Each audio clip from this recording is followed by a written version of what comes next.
क्यों? क्यों बार बार मेरे साथ ऐसा होता है? क्यों इतनी मेहनत करने के बाद भी मैं उस जगह पर नहीं पहुंच पाता जहां पर मुझे पहुंचना चाहिए? क्यों मुझे सारी मुश्किलों में से निकलना पड़ता है? क्यों सारी मुश्किलें मेरे पास ही आती हैं? ये सवाल हम सब ने जिंदगी में खुद से पूछे हैं, और ये सवालों के जवाब हमें कभी भी मिले नहीं हैं, और अगर मिले भी हैं तो आधे धूरे से, धुंधले धुंधले से। ये सवाल मैं भी खुद से पूछता हूँ, मुझे भी इसके आंसर धुंधले धुंधले से ही मिलते हैं। पर फिर मुझे श्री कृष्ण और करण की बातें याद आ जाती हैं। करण युद्ध भूमि में जब अपने आखिरी पड़ाव में होता है तो उसके रथ का पहिया फंस जाता है भूमि में, और वो अपनी सारी विद्या भूल जाता है जो विद्या उसने उस पल के लिए सीखी होती है। तो वो श्री कृष्ण से पूछता है, क्यों मेरे साथ ऐसा हो रहा है? क्यों मेरे साथ पूरी जिंदगी इस तरह से हुआ? मुझे पैदा किया गया और छोड़ दिया गया, लोगों ने मुझे ताने मारे, और फिर मैंने पूरी जिंदगी इतनी मेहनत करके ये शिक्षा प्राप्त की, और इस पल, जिस पल का मुझे इंतजार था, उस पल पर आकर मैं वो सारी शिक्षा भूल गया। क्यों? मुझे लोगों ने ताने मारे, क्यों मेरे साथ ऐसा हुआ? मेरा क्या अपराध था? तो श्री कृष्ण से समझाते हैं कि जो शिक्षा तुमने प्राप्त की, उन सबके पीछे अच्छी भावना नहीं थी। तुमने जो शिक्षा प्राप्त की, वो शिक्षा प्राप्त की अर्जुन को हराने के लिए। तुम्हारे साथ बुरा हुआ, सही में बुरा हुआ, ऐसा नहीं होना चाहिए। लोगों ने तुम्हें ताने मारे, पैदा हुए तुम्हें छोड़ दिया गया, ये सब नहीं होना चाहिए। पर बुरा होने का मतलब ये नहीं है कि तुम किसी के साथ प्रतिशोध लो। तुम अपने अंदर एंगर लाओ और तुम किसी से बदला लेने की कोशिश करो। तुम प्रतिभाशाली थे, तुम लोगों में बदलाव ला सकते थे। परशुराम जी महाराज, परशुराम भगवान के साथ भी ऐसा ही हुआ। उनके पिता की हत्या कर दी गई, पर उन्होंने क्या किया?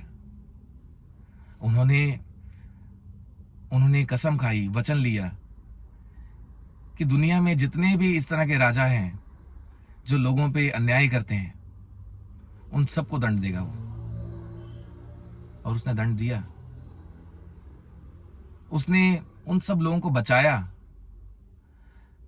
जो लोग इस अन्याय में जी रहे थे, और उन लोगों को सजा दी जो लोग अन्याय कर रहे थे। तो समाज में बदलाव लाए, इसलिए वो आज परशुराम भगवान कहलाए। और तुमने क्या किया? तुमने पाप का साथ दिया, तुमने दुर्योधन का साथ दिया। दुर्योधन उस पापी का साथ दिया जिसने चीर हरण तक की योजना बनाई, चीर हरण तक किया। तुमने ये जो शिक्षा प्राप्त की, तुमने किसी की भलाई के लिए प्राप्त नहीं की।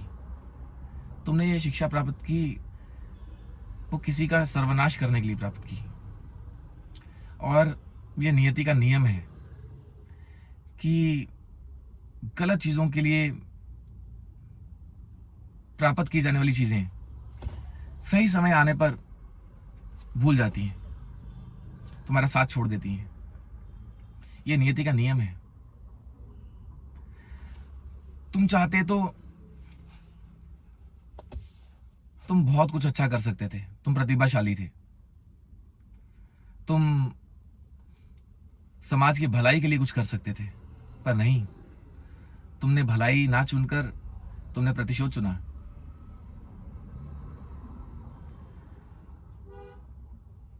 तो इन सब चीजों में मुझे खुद के लिए ये चीज मिलती है कि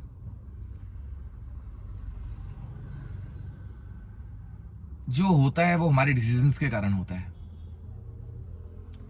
वो किसी के कारण नहीं होता है। हम अच्छे या बुरे समय में क्या डिसीजंस ले रहे हैं, ये सब उन्हीं डिसीजंस का परिणाम है।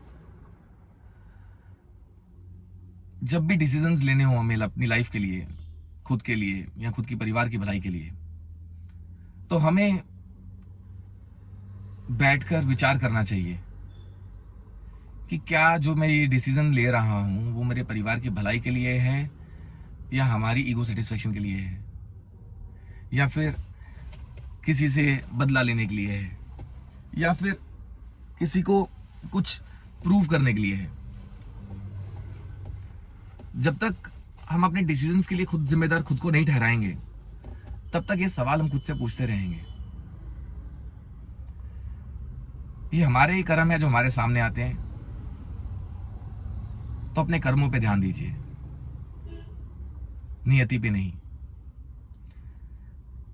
नियति की संरचना स्वयं भगवान ने की है।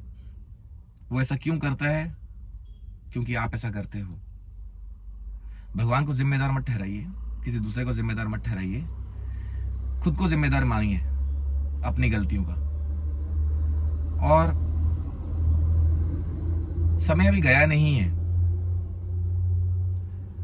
खुद में बदलाव लाइए, अच्छे काम कीजिए, लोगों की मदद कीजिए।